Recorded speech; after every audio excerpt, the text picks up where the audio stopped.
Olha, hoje vai Nossa, ser polêmica, né? Muito bom. Hoje vai ser polêmica, a gente Deixa eu vai até falar. pensar aqui. A gente vai falar sobre um caso que repercutiu bastante de um jogador da seleção brasileira que tá aí na Copa, né? Que é o Antony. Ele tinha um relacionamento, não sei se era casado, se era uma união estável, que inclusive tinha um filho. Mudou pro exterior, porque esses jogadores que são tops aqui no Brasil, Isso. todo mundo quer lá fora. E aí levou, né, a família e tal. Chegando lá, se apaixonou por uma DJ. E aí, Teve um relacionamento extraconjugal. sim, E que a gente- repercutiu. Só precisou do caso dele, né, Brenda? Porque isso não acontece nunca, então... É lógico, Algo né? Um muito caso único. extraordinário, É extraordinário que a gente tem Como a dentro gente do está direito. vivendo a Copa, a gente acabou trazendo essa situação. Para poder falar a respeito de danos morais por adultério. Eu sou Brenda Viana Eu sou Célia Arruda. e você tá no Segredos de Família.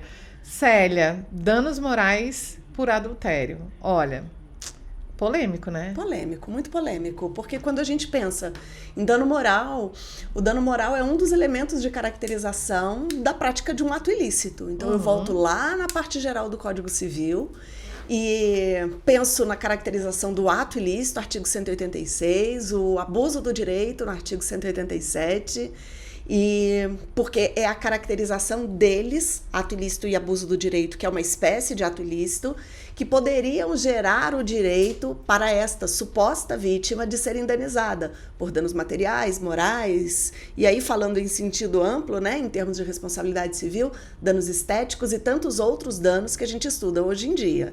E aí, um relacionamento extraconjugal por si só são as dificuldades do direito de família, né, Brenda? Porque Adultério já foi crime, né? adultério já foi crime. Hoje não é mais tipificado. Já há muito tempo. Existem, óbvio, as obrigações que são impostas aos cônjuges, aos companheiros também. Bom, Que no cônjuge, em específico, lá tem a obrigação ali de... Como é que consta, meu Deus? Fidelidade. Fidelidade. Lá consta a obrigação de fidelidade. Então, e aí eu vou fazer, então, aqui o trem vai ser estranho hoje, né? e na união estável já se diz que não existe essa obrigatoriedade, né, da fidelidade, né? Só que você percebe também que a sociedade quer caminhar para o futuro, por um lado, mas quer se manter tradicional e pudico, eu não sei se a palavra é forte, mas por outro lado, né? Então, a gente fala no afeto, no direito de família, que é o vínculo que efetivamente nos une a essas pessoas com as quais a gente convive nesse nosso círculo pequeno de convivência, que é a nossa família. E a gente fala em poliamor, e a gente fala em relacionamentos paralelos que eventualmente podem ser reconhecidos e gerando os mesmos efeitos civis. Mas, por outro lado, a gente quer uma indenização por dano moral simplesmente pelo fato de que alguém manteve uma relação extraconjugal. Eu não estou defendendo, tá, Brenda, a relação extraconjugal. Sim. Eu estou pondo lenha na fogueira mesmo para ajudar a gente a refletir sobre o assunto. Dentro do nosso judiciário, eu acho que não resta dúvida de que o adultério, por si só, ele não gera o dever de indenizar. Agora, eu entendo, Célia, eu já fui traída. Nossa. E eu vou te falar que, pra mim, marido, por favor, não faça para me testar, ok? Mas quando isso aconteceu... Só uma sugestão pra ele, apenas né, uma Brenda? sugestão. Mas Só quando título- aconteceu, Célia, eu não sei se é porque eu já não amava mais a pessoa e tal. Pra mim foi completamente indiferente. Eu lembro que eu cheguei pra minha mãe e eu falei assim, eu sei que ele foi num jantar com uma pessoa que trabalhava num comércio que a gente tinha. E minha mãe falou assim, vamos lá. E não sei o que. Eu falei, quê?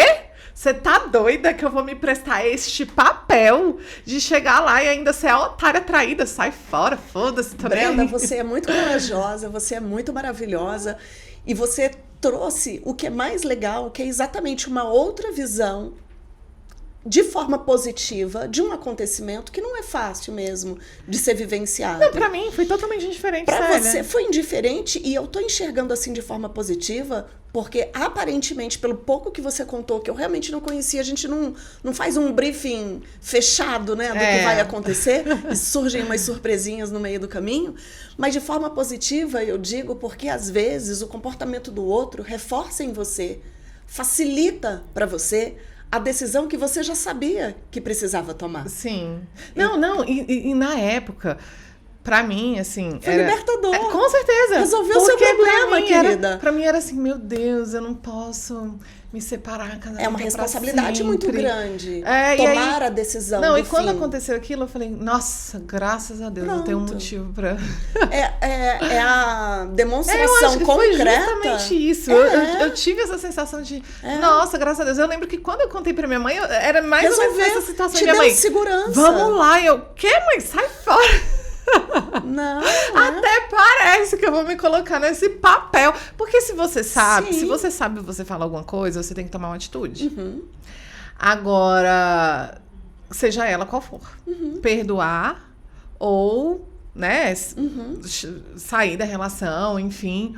Mas você imagina chegar lá e realmente a pessoa tá lá. E aí você me trouxe uma lembrança que com o passar do tempo, já tem muito tempo, então não vai ter problema, a gente não vai identificar as pessoas, mas eu fiz um divórcio uma vez, Brenda, de um casal, e eu vou tentar aqui, não é jogo de palavras, tá? É uma tentativa de simplificar e de escrever rápido. Então eu fiz o divórcio do casal, ele estava noivo de uma amiga do filho de faculdade. Gente. Noivo. Com celebração de noivado junto com a família dela. Então perceba que existem formas e formas de manter um relacionamento extraconjugal. Sim, teve um caso... você concluiu? Concluí, pode. Tá, pode. porque eu vou... vem as coisas na minha cabeça e aí... eu fiz a minha monografia, né? Meu TCC foi sobre psicopatia nos crimes passionais. Perfeito. E aí... e eu tava falando sobre a punibilidade, né? Então, assim... Existe algum caso, por exemplo, que poderia se extinguir ali a punibilidade por a pessoa ter cometido um crime de amor? E foi isso que eu discuti lá dentro. E... tinha acabado de sair uma decisão de Goiânia condenando o marido e a amante em danos morais. E o meu professor fez uma pergunta, nunca vi isso. Nossa, isso foi muito estudado nos cursos de pós-graduação. Olha, eu nunca vi isso na vida. Os outros professores da banca, nossa, maravilhoso, não sei o quê, uhul! E aí meu professor, não, peraí, o meu orientador, eu quero fazer uma pergunta. E a pergunta dele foi, se eu achava que o fato de ter acontecido essa condenação diminuiria os crimes por amor, né? Mas, assim... diminuiria estatisticamente. Segundo ele. Eu acredito que não, porque Sim. a pessoa, quando é doida, ela é... Inclusive, eu coloquei várias coisas lá, no sentido de, por exemplo, o ciúme patológico. A gente trata lá, por exemplo, só o ciúme, mas existe o ciúme patológico. E o ciumento, ele cria coisas na cabeça dele... que pra ele aquilo ali é verdade. Então, assim, você acha que uma indenização por danos morais vai fazer? A pessoa vai pensar, ai, fui traído, então vou pedir danos morais. Na verdade, a traição envolve muito mais que isso. Envolve o sentimento, na verdade, sonhos também, porque às vezes a pessoa tinha uma família e tal, aquilo ali era um sonho muito grande para a pessoa. A questão da exposição, que às vezes ela se sente exposta. A questão da honra que ela, né? Lógico, pelo amor de Deus, que eu não estou falando aqui daquela legítima defesa contra a honra, não é isso. Mas tem a questão da honra, enfim. E para mim, não. Para mim, não. Mas o fato interessante foi, por que houve essa condenação? Não foi pelo adultério. Houve essa indenização por conta do inferno que aquela pessoa tinha feito e toda a exposição que existia. Então, o cara postava fotos nas redes sociais viajando com a mulher. A mulher lá em casa e a amante ficava ligando pra ela. A mulher, às vezes, estava viajando e a amante ligava pra ela e falava, tô aqui na sua casa, eu tô aqui fazendo isso, isso, aquilo. Ficava perseguindo os filhos do casal, mandando mensagem e tal. Então não foi, aí eu entendo que não foi pelo adultério, foi por toda uma situação que aconteceu. Né? Por isso o adultério por si só, né, o relacionamento extraconjugal por si só, não necessariamente implica nessa certeza de que vai haver uma indenização por dano moral, mas tem que lembrar o que é dano moral no conceito essencial de dano moral, que é estudado lá no livro do Direito das Obrigações, no tema responsabilidade civil e às vezes também lá no mundo contratual também. O dano moral é uma violação a um direito da personalidade. Sim. Né? É a agressão à sua imagem, a agressão à sua privacidade, à sua dignidade, o seu nome, a sua honra, e aí a gente estuda a honra subjetiva, a honra objetiva, e aí eu tô concordando com você, tá? Só chegando no mesmo lugar de uma forma diferente, que não necessariamente a traição, mas de que forma aquela traição, aquele relacionamento extraconjugal impactou na vida do que foi traído e na vida familiar. E aí pensando naquele núcleo pequeno, na vida familiar, a família maior, e na vida social, né? Porque vai ganhando repercussões, às vezes, muito grandes esses acontecimentos. Eu acho que é por aí que o judiciário tenta entender, né? Verificar o caso concreto, Brenda, porque se toda traição gerasse responsabilidade civil, danos morais e danos materiais eventualmente, haveria uma sobrecarga, sem sombra de dúvida nenhuma. Ai, mas eu com as minhas opiniões polêmicas, pode jogar uma bomba aqui? Jogue. Quando a gente fala sobre essa questão, né, do dano moral, principalmente relacionado ao adultério, quando aconteceu comigo, que eu fiquei sabendo, porque, gente, isso eu fiquei sabendo, mas deve ter acontecido 1 milhão de outras vezes que eu não fiquei sabendo. A gente fica sabendo de tudo, Brenda. Sei lá, às vezes, não, né? Tô brincando, claro que não. Mas tem gente séria que entra em depressão. Tem gente que o trauma é tão grande que ela não consegue reconstruir a vida, entende? E eu vejo uma resistência muito grande do judiciário em relação a essa questão de responsabilidade civil mesmo no direito das famílias. Então, quando a gente fala sobre danos morais por conta de adultério, quando a gente fala sobre danos morais por conta de abandono afetivo. Mas eu queria fazer uma observação. Quando a gente fala sobre danos morais, por exemplo, a pessoa foi, namorou, noivou, tá com o casamento pronto, e aí, de repente, alguém desiste.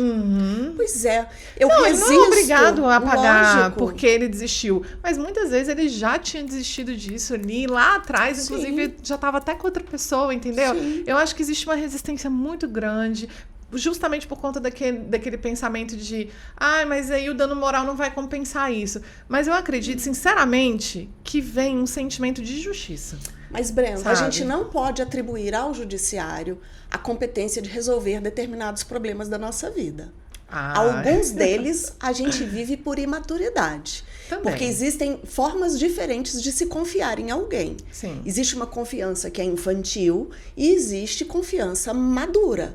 Então a gente entra nos relacionamentos, preferencialmente, com confiança madura.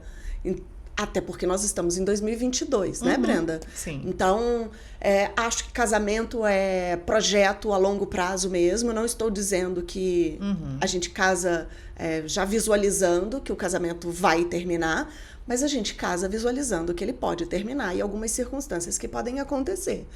Só que quanto maior for o pedestal no qual a gente colocar a pessoa com quem a gente vive, maior será a queda se algo acontecer. É um limite muito difícil de ser identificado, que é o limite da confiança, porque a gente não pode conviver com alguém sem confiança, mas um pé na confiança e outro na realidade. Eu não estou dizendo que isso é fácil, tá?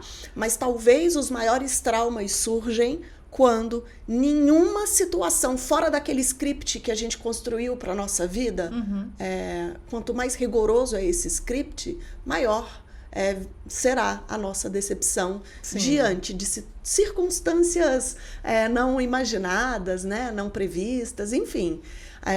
Amadurecimento, é preciso muito amadurecimento mesmo, são situações difíceis. Além de eu achar essa questão, né, da resistência do judiciário, o que eu vejo é que nossa visão aqui do Ocidente muito no sentido de, o amor, encontrei o amor da minha vida, a pessoa viu, isso? ficou emocionada. Na verdade, gente, ela teve uma emoção, porque amor é sentimento, né? É construído. A paixão, que é uma emoção, né? Que você, inclusive, coloca o cérebro quase que equiparado ali ao estado de embriaguez.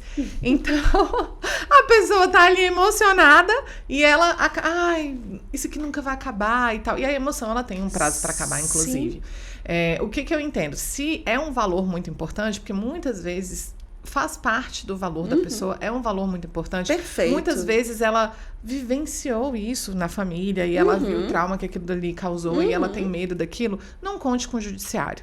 Se a gente não planeja o casamento da gente... Não necessariamente o judiciário te dará a solução para esse problema. Justamente. E a gente não planeja, né? A gente acha que planejar o casamento é pensar na festa, é pensar nos docinhos, nos convidados, é pensar na viagem de lua de mel, e a gente esquece que existem coisas como, por exemplo, prever uma indenização por danos morais em caso de adultério num pacto antinupcial. Só que as pessoas não escolhem o regime de bens do casamento, quanto mais tratar de situações como queremos ter filhos ou não. Sim. São situações necessárias, de diálogo necessário. Sim. Mas que a gente posterga para não ter discussão com a pessoa agora. É verdade. E aí esse problema baterá na sua porta em algum momento, né? É verdade. E você fala uma coisa que eu super concordo e que eu acho isso real. Tanto que hoje, quando eu vou jogar com a Júlia, o joguinho cara a cara, né? A Júlia faz eu jogar 200 mil vezes aquele jogo no dia. Aí, às vezes... Aí tem lá as regrinhas, né? Do jogo. Aí ela vai começar uma partida, ela fala, você é menino ou menina? Aí eu falo, não pode perguntar isso na primeira partida. Aí ela, por que eu? Porque tá na regra do jogo. Isso. E é isso, sabe? Regra assim, do jogo. É isso, a gente não entende que... Não que, gente, pelo amor de Deus, para que o jogo não comece, o ideal é que ele tenha uma regra. Sim, todo jogo tem, né?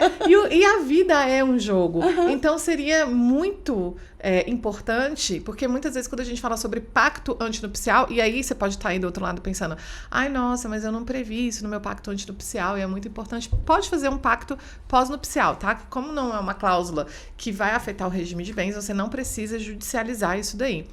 Você pode fazer um pacto pós-nupcial e constar aí essa questão da indenização por danos morais, no caso de adultério. Pode colocar, inclusive, quem vai lavar a louça, quem vai lavar a roupa, quem passa, quem cozinha, né?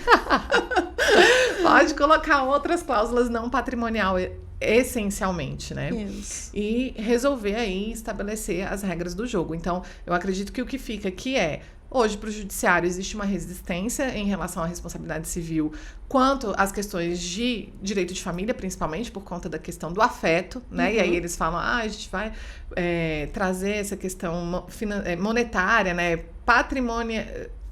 essa palavra é muito difícil, mas enfim. Qual? Eu ia inventar uma palavra aqui sobre patrimônio, né? Trazer a relação de família como se fosse patrimônio. Patrimonializada. Isso. Então, existe essa resistência. O adultério por si só não né? Não gera dano moral. Até porque não necessariamente, se a gente for discutir culpa, voltando para um passado para o qual nós não queremos, nem sempre aquele que traiu é o culpado. A gente não sabe o que foi que aconteceu. E relacionamento é cheio de filigrana, né, Brenda? É cheio de detalhe. E às vezes aparece uma traição, mas não aparece a outra. Bert Helling diz que somos responsáveis, né? Autorresponsabilidade. Qual é a minha participação para que isso aconteça? Sim, com Maturidade. certeza. E... Às vezes, os clientes falam assim pra mim, escuto muito isso. Bom, doutora, quando que fulano vai me dar paz? Eu falo, mas você colocou a sua paz na mão de fulano? Na mão do fulano? Aí tira ela de lá. E Bert Helling diz, não defendendo o adultério, mas ele diz, e isso eu acabo vendo também trabalhando com o direito das famílias, que o amante ou a amante... ele serve ao relacionamento. Então, muitas vezes, aquele casamento que já iria acabar há muito tempo, ele acaba perdurando, porque existe uma outra pessoa, uma terceira pessoa ali, que uma válvula de escape. Uma válvula de... pois é. Mas não é e defendendo fazendo uma não, referência, tá, gente? para quem não conhece, o Bert Hellinger é o idealizador das constelações familiares e de toda a doutrina da psicologia que nos trouxe, né, a constelação, o manejo hoje da constelação familiar e do direito sistêmico, né, do sistema que é a família com a qual a gente vive. Isso. Somos pecinhas, né, de um sistema.